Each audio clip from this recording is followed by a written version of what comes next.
Do you know what destroys most MBBS students before university exams? It's not lack of intelligence, it's lack of proper plan. Failing to plan is planning to fail.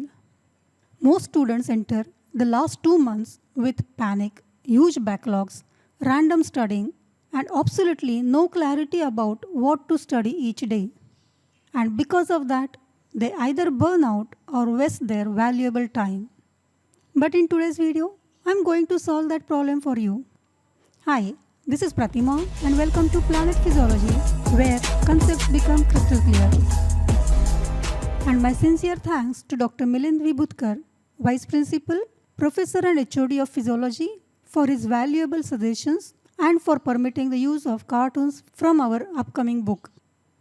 Okay, I hope you have already decided the right strategy based on your current level of preparation and marked the star-rated PYQs.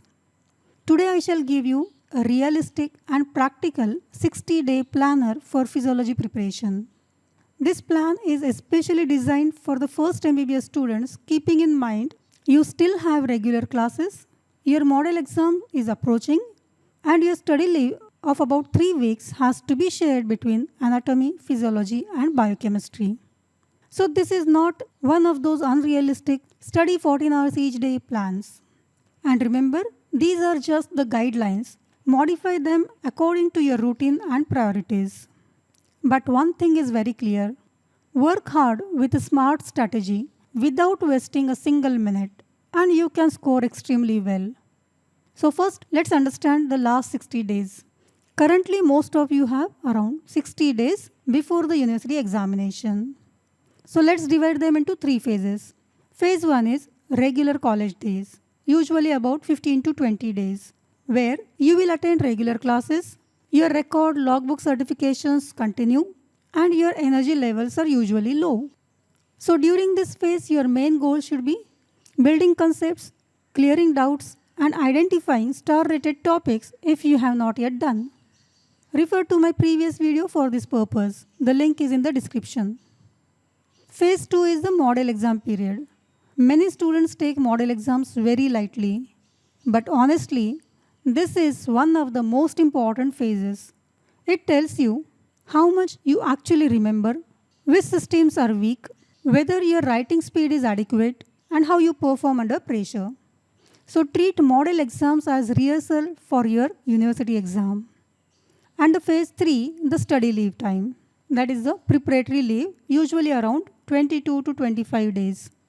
This is the most crucial phase, and the biggest mistake the students make is trying to read the entire textbook again from the beginning. No, that's practically impossible for vast subjects like physiology, and it only creates panic. So here the main focus should be on revisions, active recall, PYQs, writing practice, and strengthening the weak areas, and not learning the completely new content. Before I show you the timetable, remember these 5 golden rules. Rule number 1, use one standard source. Avoid multiple textbooks, PDF, random notes. So use only one main textbook, one set of notes, and the PYQs. That's enough.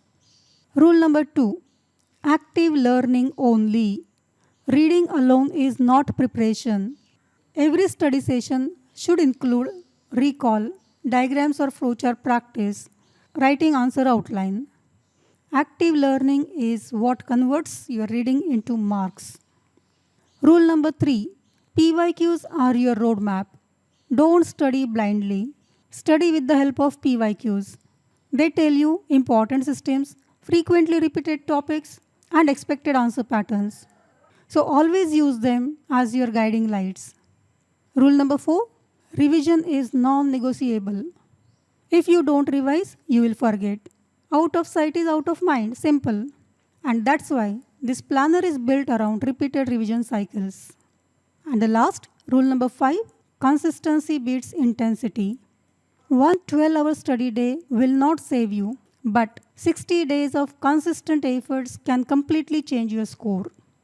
So now let's begin the discussion of the most practical strategy during these 3 phases, starting with phase 1, the regular college days. Many students mentally switch off during lectures. Don't do that. Even if you understand only 40 to 50% during the class, your self-study burden reduces massively later. During breaks, revise flashcards, revise diagrams, recall flowcharts mentally because micro revisions matters. Most of you are exhausted after classes, so stop expecting yourself to study another 8 hours after the college. That expectation itself creates guilt. So focus on smart study sessions. During this phase, dedicate around 6 hours to self-study, out of which spend at least 2 focused hours daily for physiology. This can be early morning, evening, or split into 2 sessions. It's completely up to you as per your routine. But in general, morning is usually the best quality session. Use it for concept-heavy topics, difficult systems, or to understand physiological mechanisms. Do not study passively. This is the most common mistake many students repeat. They simply read the book and think they are studying.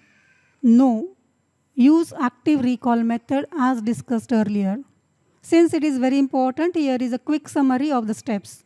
So read the concept properly, close the book and recall the headings and the mechanisms, draw diagrams, flowcharts based on that topic, write at least one PYQ outline or framework, and revise the same topic again within 48 hours. Identify weaker systems and note the doubts if any. Get them clarified from the faculty on the very next day. Break times and small group teaching sessions are excellent opportunities for this. If you already have notes, organize them properly. You shall need them during the final revision. Avoid starting brand new difficult topics when you are mentally exhausted. Night sessions are your memory consolidation sessions. Spend at least 30 minutes before sleep on rapid revision with the help of flowcharts or diagrams or revise weak areas. This helps in consolidation of memory and you understand and learn the topic quickly. Now let's discuss weekly strategy for phase 1. In these 2 weeks, focus on one major system at a time. So usually CVS, RS, CNS, endocrines, these are clinically most important systems. So start with them. You may not be able to complete every topic, so focus on star-rated topics only. Here is a sample plan. On Monday and Tuesday, revise important topics from CVS. Wednesday, Thursdays for RS, and Fridays is the renal system. Saturday should be your revision and PYQ day. Practice diagrams, flowcharts, and reason out questions. Sunday should not become your complete rest day. Instead, do a quick revision of entire week's topics. Practice answer writing, at least a clean outline for star-rated questions. Even 4 to 5 focused hours can dramatically improve your retention. Follow the similar timetable for week 2 to prepare CNS, special senses, and endocrines. Okay, so phase 1, 2 weeks are over. And now comes the model exam phase, which usually lasts for about 2 to 3 weeks. In this phase, you have around 6 to 7 hours on the previous day of your exam and about 3 hours in the morning on the day of exam, so total 10 hours. By now, you already have revised your important systems. So, in this 10 hours, first focus on the star-rated PYQs from the remaining systems of the paper 1 and then the major systems of the paper 1. Again, focus mainly on high-yield revisions with diagrams and flowcharts. Follow the same method for paper 2 syllabus. This way you can revise the entire syllabus before your model theory exam. Even if you cannot revise few important topics or could not write them properly, don't panic. Instead, use this model exam diagnostically. After each exam, analyze which questions you forgot, which answers lacked structure, which diagrams you missed, and where the time got wasted. That's where the real improvement happens. Use a simple 3-column analysis system for this. Column 1 is for conceptual errors. For example, confused mechanisms, weak integration, poor understanding. Column 2 is presentation errors, like missing headings, no flowcharts, poor diagrams. And column 3 are the memory errors. For example, you forgot values, forgot the steps, or a classification. This analysis helps rapid improvement if properly utilized during study leave to target your weak areas. So now let's discuss the final and the most crucial phase, the study leave, which is about 22 to 25 days. Remember, this phase is not for learning untouched syllabus.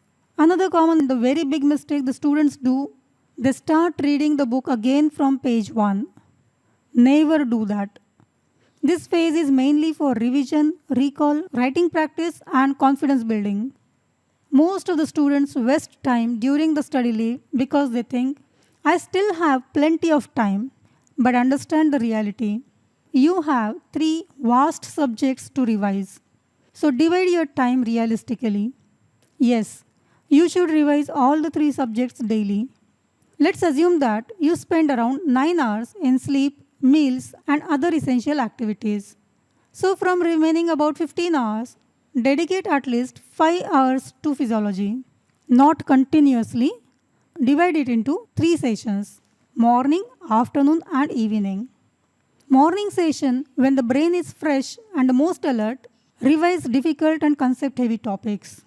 Afternoon sessions used for writing the answer outline, drawing the diagrams, and the flowcharts.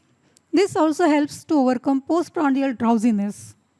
And the evening session, revise the weaker area, especially before the sleep. Revise them using active recall, mnemonics, flowcharts, etc.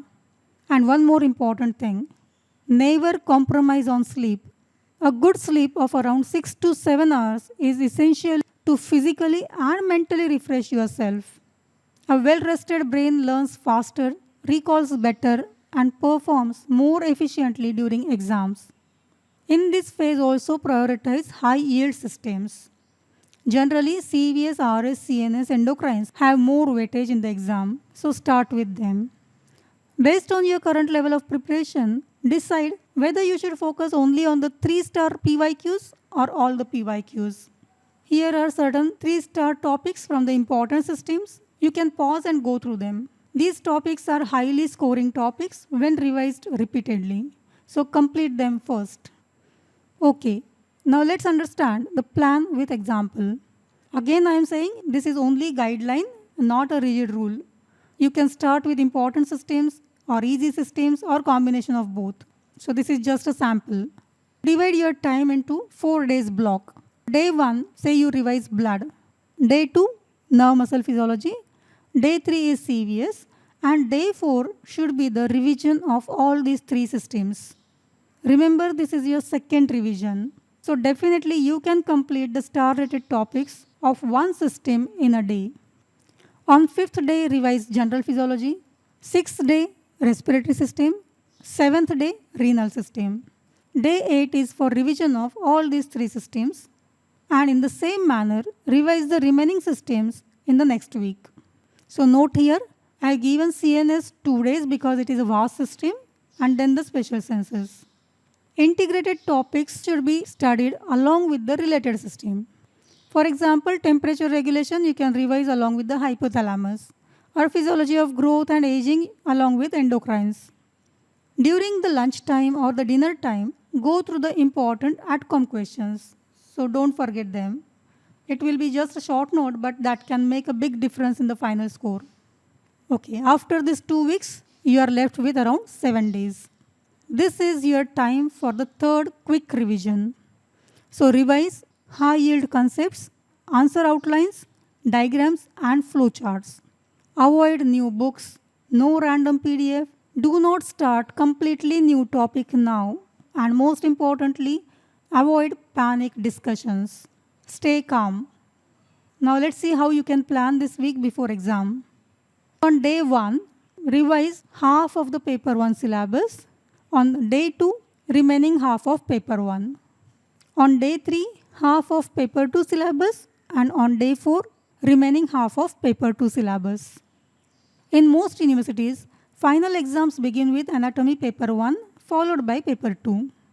So during last 2 or 3 days before the exam, dedicate around 70 to 80% of your time to anatomy revisions.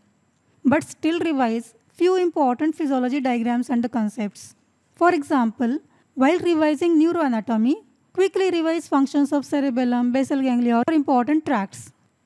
While revising coronary circulation in anatomy, quickly revise the physiological peculiarities. This way you can integrate anatomy and physiology very well. On a day before exam, revise only the headings, diagrams, and flowcharts. Don't try to read everything, only the headings, diagrams, and flowcharts. Nothing more. Have a good sleep of around 6 to 7 hours to refresh yourself and perform efficiently during the exam. Do not skip your breakfast. It's important, your brain needs glucose. A well-rested brain learns faster and recalls better during exam, provided you have sufficient glucose levels. I know this timetable may initially sound demanding, but if you follow a structured plan consistently for 60 days, your confidence, recall, presentation, and score can improve dramatically. Do not aim for perfection. Aim for better consistency with daily progress, better recall, and better presentation. If you found this video helpful, do like, share, and subscribe to Planet Physiology. Thank you for watching and see you in the next video.